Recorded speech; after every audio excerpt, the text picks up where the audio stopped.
Welcome to the overview of the media, Chapter 9, Chapter 10 in the book, and thank you for joining me for this overview of this chapter as we close out linkage institutions, looking at our final linkage institution, the fourth estate, otherwise known as the media. Some terms you need to remember: libel, basically printing falseful accusations. Slander would be saying them. Libel would be printing them. Hard to prove for a politician or an elected official, someone running for office or in office because of the public domain. But those are the differences between the two. And private citizens have much better luck in suing for libel. Not always successful, but definitely one aspect to keep in mind. Another one, prior restraint, the idea that you have censorship prior to printing. You can restrain the press. This is not the case in our free press we have today because of the First Amendment, the freedom of the press. And so the Pentagon Papers is a good example of this, where the press is not allowed to be restrained by the government just because of concerns about how they were obtained. Political socialization, remember, how do we learn about politics and government and how it all works and how we are a part of that? That's how we are socialized. Many times it's our family, but it could also be our friends, our religion, our schooling, our consumption of the media. All of these things can have an impact on how we are socialized, and media is definitely an important part of that aspect. Why it's called the fourth estate after the three branches. We have the fourth estate, essentially the media, that is supposed to keep everybody in check, serve as the watchdog. We'll talk about that. And then we have selective attention, this idea of selective exposure or selective perception that we'll talk about. When we are selectively picking our media resources, we're exposing ourselves to only particular points of view, only the echo chamber of ideas we agree with. It is healthy to take a look at other sides and be able to understand why we believe what we believe, and to be able to question that and use those aspects to better understand why we believe what we believe. So really important in that respect. Notice the trend. A trend is from one point in time to another point in time, and we can see here that the trend is that readership is falling. That members of the media are seeing fewer and fewer people, fewer and fewer eyeballs that are actually focused on their publications. And obviously this is a problem for the media, but it's also a problem for that idea of the fourth estate. If their job is to serve as a watchdog and to watch the government and what they do, then it's important to report that. And if people aren't reading it, then are they really getting that information? And how else might we reach them is a really good question that is being asked of many outlets in the media today. So let's talk about some functions of the media, kind of kicking it off. Remember, the media is designed to serve as a watchdog, to serve as that fourth estate, keeping an eye on the government, what they are doing, and making sure that they're not making decisions behind closed doors that negatively impact people. And if they do, that it's brought to light, that the sunshine laws, the idea of bringing things to the sunshine, are really critical here, because that really is the role of the media. If the media aren't doing it, no one else will. So providing a forum is also helpful for people to make their voices heard, to be able to speak out and share when they have issues or problems, and how to identify those in terms of multiple people having these problems. Also to serve as entertainment. We like to watch things. We like to listen to commentary. We like to see what's going on and see how celebrities and that sort of thing. We feel good when celebrities are doing things like getting married and having kids and going on tours and that sort of thing. We enjoy that. But we also enjoy hearing what's going on in the world. The accident on the bridge in which someone jumped in to save a baby from drowning in the waters.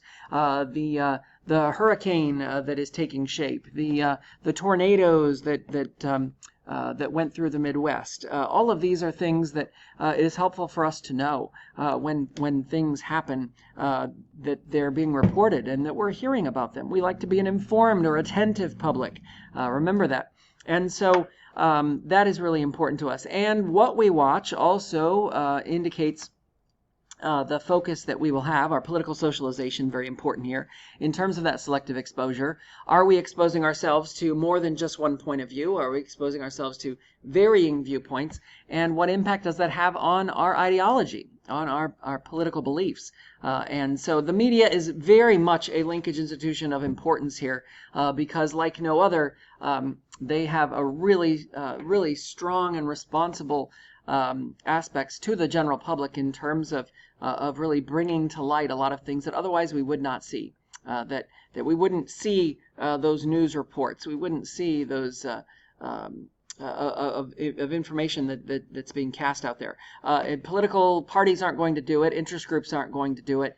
They might to some extent, but the media is really that fourth estate, really the watchdog to keep an eye on them. Now, media has changed over time. When we start in the early days, we had a press that was very much about informing and in terms of what's going on. Then we saw it, and that was in the days of Ben Franklin, when he had a printing press in his post office, and he shared the news of the day, including what the farmers were concerned about in terms of the weather and in terms of crops and yield and that sort of thing. We then fast forwarded to party press, in which the press was really around political parties and really around focusing those viewpoints on that selective exposure. We then get to the Jacksonian era, in which the tables of politics were turned upside down. The President Jackson wasn't really focused on the way things were and doing things the way they've been established, kind of bucking the trend there.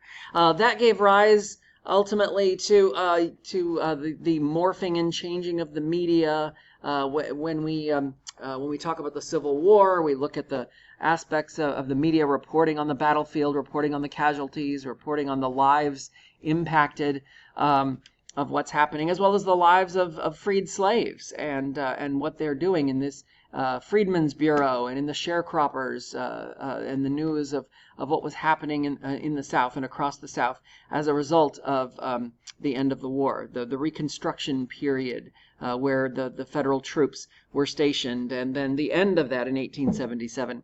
And then as we hit the turn of the century, we see yellow journalism, this idea of you provide the pictures, I'll provide the war, said William Randolph Hearst. The idea of yellow journalism coming back and taking shape, really to provide fodder for a political perspective or agenda that was taking shape there. And then we start to see those tables turn once again when we get to the Great Depression, when we head into World War II. We start to see more objective journalism. We see this taking shape with FDR and the fireside chats. The president now can use radio and television in addition to newspaper and print. And so the president really nationalizes his message with the fireside chats. He speaks to the nation, not just to particular groups of people, but to everyone. And does it in such a way that really people really feel connected. They feel like they are being talked to, talking with the president themselves in terms of what they are going through. And that really does kind of change the game for a lot of people, and really changes the medium and the message in terms of focusing on the forgotten man and who was basically trying to figure out how they were going to feed their family and keep a roof over their head. And these are all changed with and encouraged by the broadcast of these fireside chats in terms of giving a message of hope and renewal and new programs that were coming to help the American people.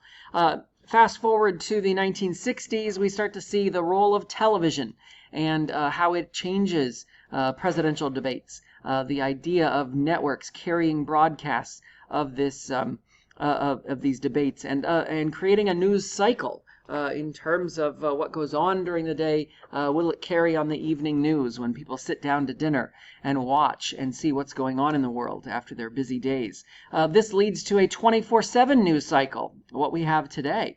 The idea, and all kinds of cable news and differences there, really feasting on the role of the media as carrying coverage of what's going on in the world, because we're too busy to pay attention, and we don't have enough time, but they do. And so we start to see the 24/7 news cycle. No matter when we tune in, we can find out in just 30 quick minutes, we can find out what's going on in the rest of the world 24 hours a day, 7 days a week. And this really does change the game. Speaking of changing the game, we talked about that objective journalism returning. We also see investigative journalism starting to bud. And this is the idea of exposing aspects of government actions that are being taken. It ultimately led to the Watergate scandal and ultimately to the resignation of President Nixon.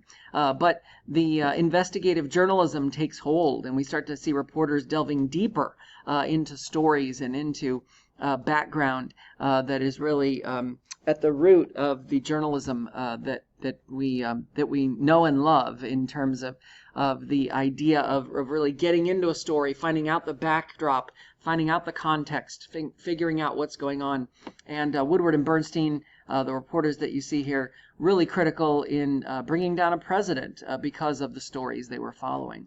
Now we see today that the media is regulated by the Federal Communications Commission, the FCC. They do, we talked about this before in the bureaucracy, but they do tend to regulate broadcasters. If they air something that is indecent, they can be fined. They can ultimately have, they can revoke their licenses. They can take them off the air if need be. It doesn't usually come to that, but it is an option in the toolbox for the FCC if they need to, in order to keep everybody in line, to keep the decency on the air. And obviously that standard of decency has changed over time. It is not what it was in the 1960s, but the idea is within context of the era that we are living in, that really is the role and the changes that we see there. How has the media coverage changed? Well, we've seen much shorter sound bites. They've shrunk from a couple of minutes to literally seconds. A matter of 10, 12 seconds is a really long sound bite today. Probably even shorter than that now. We see the 24/7 news cycle, as I mentioned, and a lot of news coming from the internet. You can get it on your phone. So the power of social media to let you know when something is happening. For news notifications from various outlets like the Washington Post or the Washington Times. And so now we are living in a 24/7 news cycle, that we will get the news immediately when something breaks. And that is a complete change from sitting down to dinner and watching the evening news. Very different in that respect. And what can we see here in terms of that soundbite? What impact has this had? Well, we're less attentive to listening to droning on of seconds and seconds of sound bites. Now we see under 10 seconds is the traditional sound bite.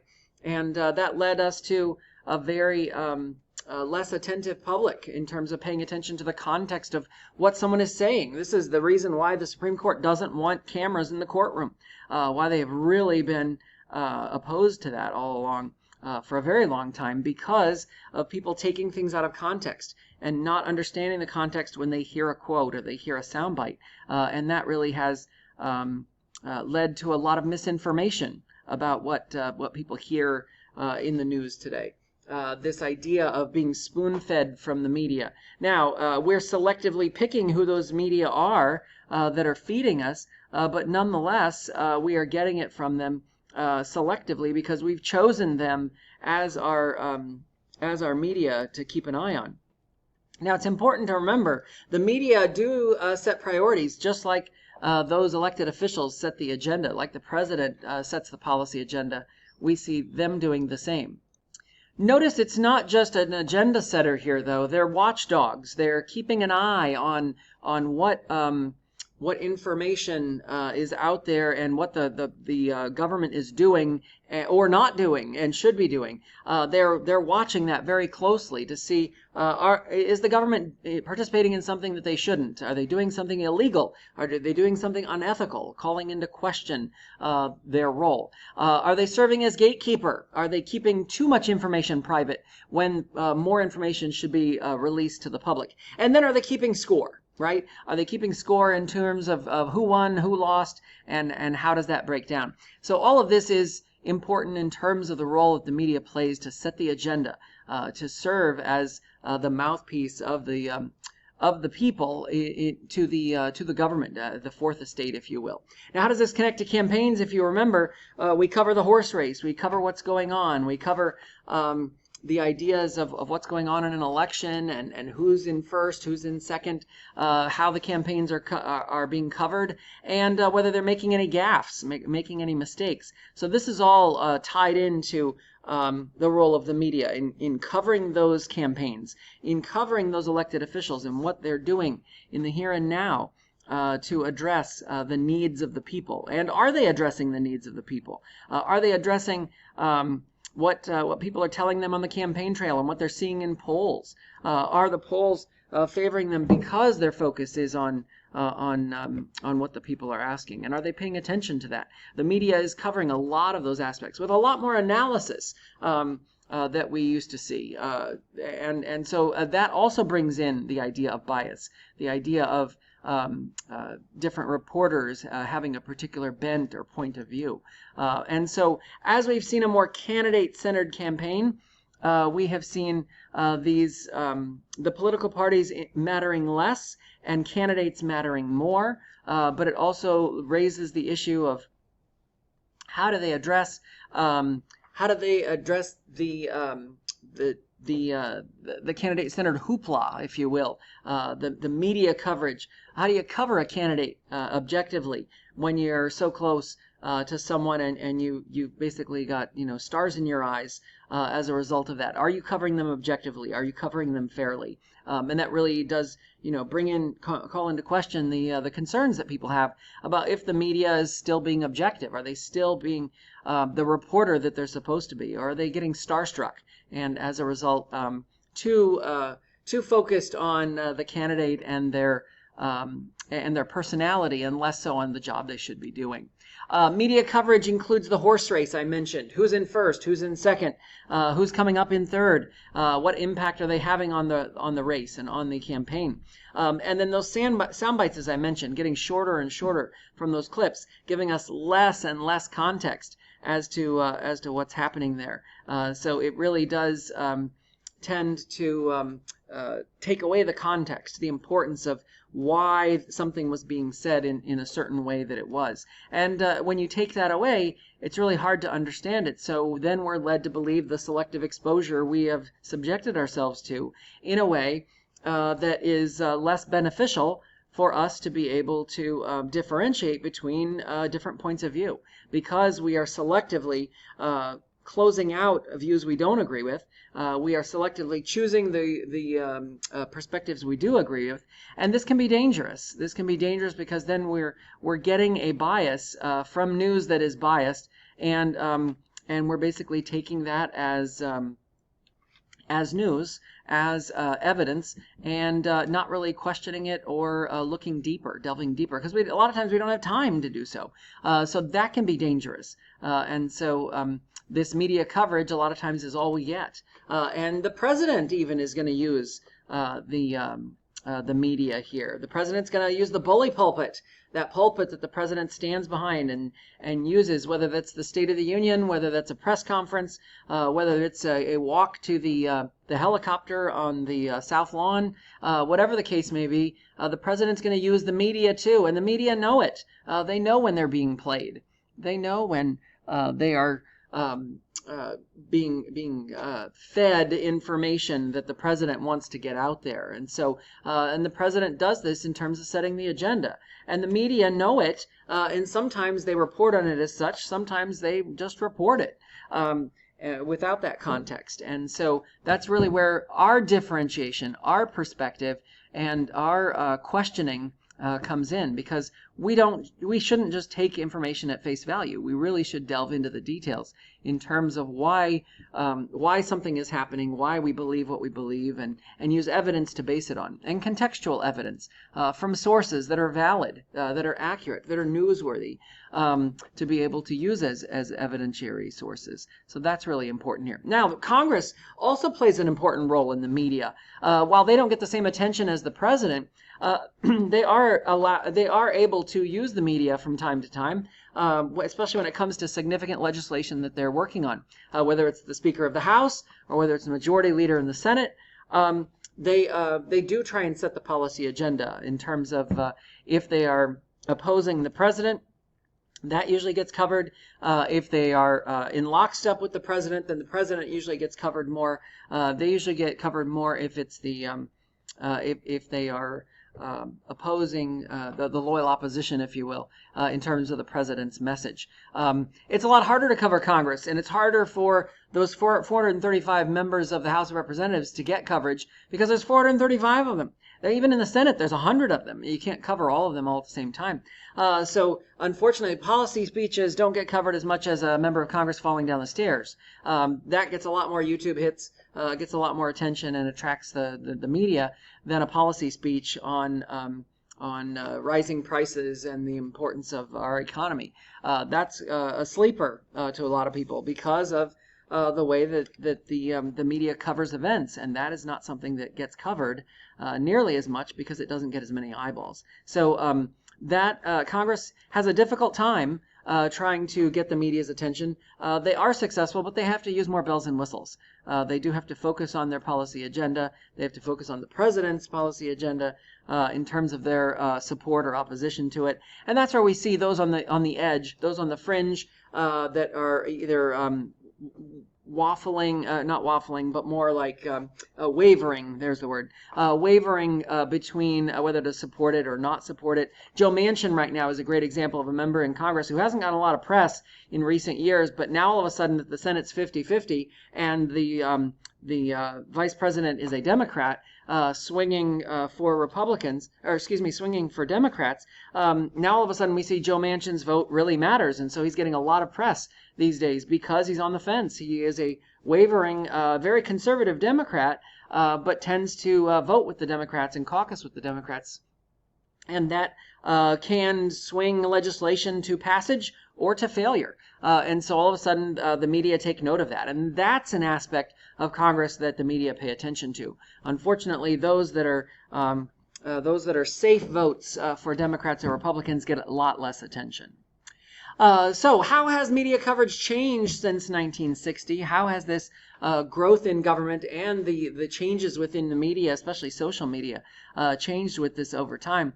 We see a number of things. We see that the media is much more adversarial, that they are much more adversarial today, meaning that they are very willing to question authority in certain circles. Not all media willing to do that. But, people are much more mistrustful of information, especially disinformation. And so a lot of reporters are too. Now, again, depending on selective exposure, you may not be exposed to that nearly as much, but that is the idea behind it. We do see a lot of sensationalism. I mean, the era of William Randolph Hearst and the Spanish-American War, the yellow journalism, it isn't dead. It's still out there. It is more compartmentalized than it used to be, but it is still out there. There are shorter sound bites. We do focus on the horse race, the importance of who's in first, what's in second, and we look for the unique aspects of legislation like the Joe Manchins of the world that are wavering on the edge of whether something passes or fails. And we're much more focused on the candidates today. We're much more focused on the candidates as beings, not as heads of their political parties and the political agenda of that political party. So very different in terms of the role that takes on.